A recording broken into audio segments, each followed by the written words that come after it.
Bonjour, mesdames et messieurs. Je vous souhaite la bienvenue à cette webinaire qui est organisée par le CABRI. Vous savez qu'avant l'avènement du CABRI, la sous-région était déjà dans un programme économique qui est financé avec le Fonds monétaire international. Programme qui s'est avéré indispensable à cause de chute des matières premières dans le marché international. Vous savez comme moi que tous les pays de la sous-région dépendent énormément des matières premières pour financer les activités budgétaires. Donc, la chute des matières premières, naturellement, entraîne une chute des ressources budgétaires qui est prévue pour réaliser les projets de développement. Donc, le Covid est simplement venu à une période qui n'était pas véritablement attendue pour venir faire dégrader la situation davantage. Au mois de février 2020, l'État du Cameroun a officiellement déclaré 300 cas de maladie. Et ces 300 cas fait en sorte que le gouvernement camerounais a pris des dispositions avec 18 mesures. Ces 18 mesures qui étaient accentuées autour du confinement, s'est amélioré en passant par 13 mesures. Aujourd'hui, nous avons eu 6 mesures en fin du mois d'avril 2020. Ces 6 mesures se sont résumées à des tests massifs et généralisés, le classement de traitement immédiat des cas identifiés, la surveillance active des cas suspects, la sensibilisation des populations, donc les dispositions hygiéniques, lavage de mains, distance réglementaire, la maîtrise des frontières, donc on a clôturé toutes nos frontières, et le développement local d'expertise pour faire face aux ripostes. Compte tenu des difficultés financières que cette pandémie nous a imposées, le chef de l'État a instruit et orienté une mobilisation massive de ressources autour du financement du programme de riposte. C'est dans ces mesures que tout le système des Nations Unies, la France, la Banque africaine de développement, le Fonds monétaire international et la BADEA est en train de mobiliser les fonds parce que le processus n'est pas encore bloqué. C'est vrai que au 30 avril, nous étions encore dans un impasse parce que le dossier du Cameroun avait été rejeté au niveau du Fonds monétaire international, mais finalement, elle a été validée pour un déblocage de 263 millions de dollars. Au niveau interne, le chef de l'État aussi a pris des mesures pour ouvrir un fonds de solidarité où lui-même, il a mis en place 2 milliards de francs CFA. C'est dans ce cas que le Sénat, l'ambassade de Turquie, les entreprises locaux, les Camerounais de bonne volonté sont en train de mobiliser davantage les ressources pour la stratégie du riposte. Les indicateurs macroéconomiques sont multiples et variables. Nous avons commencé, ce plan de riposte a entraîné la chute des termes d'échange. Principalement, nous sommes un pays où nous dépendons fortement sur le commerce extérieur. Je disais tantôt que la chute des matières premières est au centre de nos difficultés à mobiliser davantage de ressources. Donc, le pétrole brut, le bois, le cacao, le coton, le caoutchouc a connu une chute drastique de ses prix, et ce qui a un peu déséquilibré notre niveau d'échange. Naturellement, il y a un déséquilibre budgétaire au moment où nous développons notre budget. Nous avons pris le prix des barils à environ 60 $. Aujourd'hui, le prix de baril a tellement chuté. À un moment donné, aux États-Unis, c'était même passé au négatif. Donc, tout ceci pour dire que nous sommes en train de faire un juste équilibre. Il y a les contraintes de la demande.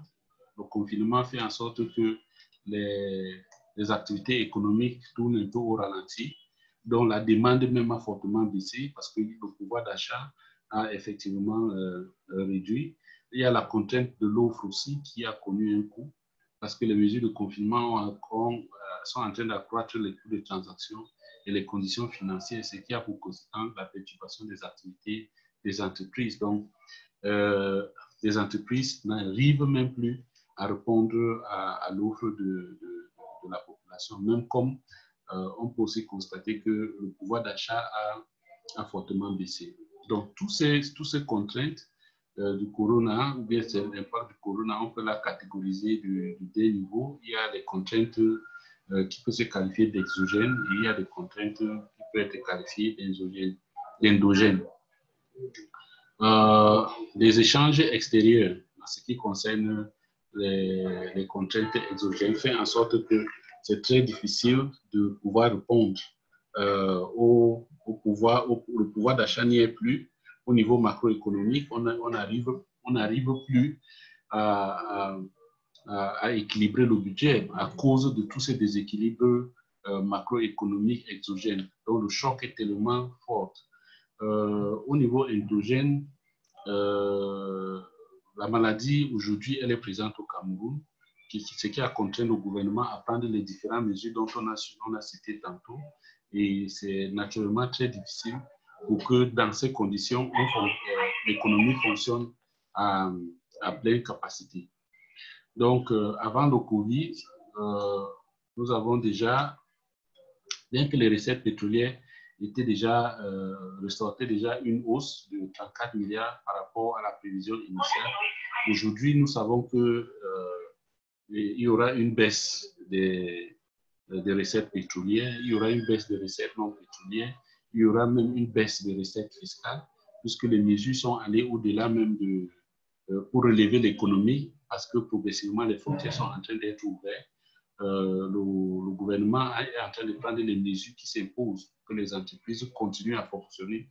Il est à noter ici que notre secteur privé est un secteur qui est fortement dépendant sur les activités informelles. Donc, au quotidien, les gens qui survivent, ils doivent sortir pour pouvoir mener leur activité. Donc, c'est pour cela que ça paraît un peu difficile, mais avec les mesures qui seront prises, je crois qu'on va trouver le juste équilibre. Maintenant, les mesures qui ont été prises pour essayer de contenir davantage, c'est la préservation du tissu économique, le maintien de l'activité économique minimale, notamment dans les secteurs stratégiques. Le gouvernement, le chef de l'État a signé des différentes mesures, que ce soit fiscales ou douanières, dans tout ce qui concerne les activités du Covid. Ils sont exonérés de la douane ou il y a l'exonération pour permettre un fonctionnement minimal des activités. Il y a les consultations sont entreprises avec les entreprises pour trouver les justes équilibres et moyens d'accompagnement du gouvernement.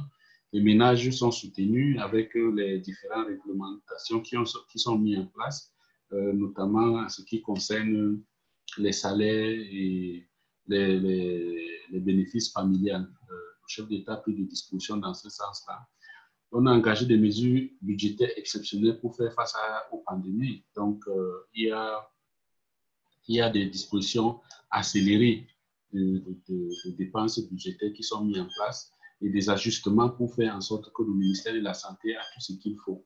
Au niveau de la Banque centrale, il y a l'allègement sur les ratios prudentiels des banques et des institutions financières pour essayer de faire en sorte les banques et les institutions financières puissent répondre aux différents besoins de financement de l'économie. Les négociations, comme je disais tantôt, sont en cours avec le FMI, c'est déjà bouclé. Il y a la Banque mondiale, il y a l'Union africaine, il y a la BAD, pour ne citer que cela. Et puis, la relance de l'économie, de la production locale. Parce qu'aujourd'hui, on peut aussi dire que Corona est en train de nous donner la possibilité de se réinventer l'ingénierie économique, le tissu économique, parce que tout le monde penche vers des solutions idoines qui peuvent permettre d'alléger la souffrance de la population. En ce qui concerne les perspectives, il y a un ensemble de mesures que le gouvernement a pu mettre en place jusqu'ici. Je ne veux pas les lire, tous les avis, mais beaucoup de dispositions sont en train d'être prises pour s'assurer que les ressources mobilisées répondent aux besoins de des citoyens. Il y a un collectif budgétaire qui est en cours. Collectif budgétaire dans le sens que nous avons effectivement constaté qu'il y a un déséquilibre dû aux chutes des prix des matières premières qui impactent le budget. Donc, l'idée ici, c'est de voir dans quelle mesure on peut, d'un côté, identifier tout ce qui est gap de mobilisation de ressources pétrolières, non pétrolières, fiscalo-douanières et toutes les autres recettes dont l'État dépend. Quel est le gap qu'on peut avoir? De l'autre côté, on va essayer aussi d'identifier quelles sont les activités budgétaires qu'on peut supprimer parce que des mesures qu'on a prises naturellement impactent aussi le budget du côté recettes comme du côté dépenses. Maintenant, cet équilibre va être comblé par les appuis que nous sommes en train de pouvoir de mobiliser à travers nos différents partenaires techniques et financiers et les différents bailleurs de fonds. Il y a un compte d'affectation spéciale qui sera mis en place. Ce compte d'affectation spéciale au niveau du budget permettra de sorte que les ressources mobilisées soient quand même injectées pour la lutte contre le Covid. Il y a les créations de sectoriels dans tous les départements ministériels concernés. Ces sectoriels vont s'assurer que tout ce qui concerne la gestion des ressources du Covid soit véritablement utilisé à bon fin. Il y a les mesures fiscalo-douanières que je vous ai dit tantôt, et puis il y a la circulaire présidentielle après le collectif budgétaire qui va expliquer et donner les orientations qui s'imposent. Donc, il est important de s'attarder une minute sur les problèmes de gouvernance en ce qui concerne la gestion de ces ressources parce que au niveau de la gouvernance, il faut comprendre que l'exécution budgétaire suit des canons de dépenses budgétaires. Et ces canons ont été pris en l'État camerounais avait déjà pris des dispositions en cas d'urgence, comme dans le Covid, pour accélérer les procédures, pour faire en sorte que les gens ne puissent pas exploiter les faiblesses ou bien l'urgence de l'heure pour essayer de voir dans quelle mesure ils peuvent voler, si je peux dire, ou bien faire dérapage en ce qui concerne les dispositions sécuritaires réglementaires. Donc aujourd'hui, il y a des procédures accélérées dans le processus de dépenses, d'achat et d'acquisition du matériel du Covid qui répond toujours au principe d'engagement, de liquidation, d'ordonnancement et effectivement de paiement. Même s'il faut aller par des dépenses urgentes, ces dépenses urgentes suivent ce canevas, mais avec les délais réduits vu les contraintes de l'heure et l'importance. Sur ce, mesdames et messieurs, je vous remercie d'avoir répondu à cette webinaire et nous sommes ouverts à toutes vos questions, à toutes vos contributions pour continuer la lutte contre le Covid sur le plan financier. Je vous remercie.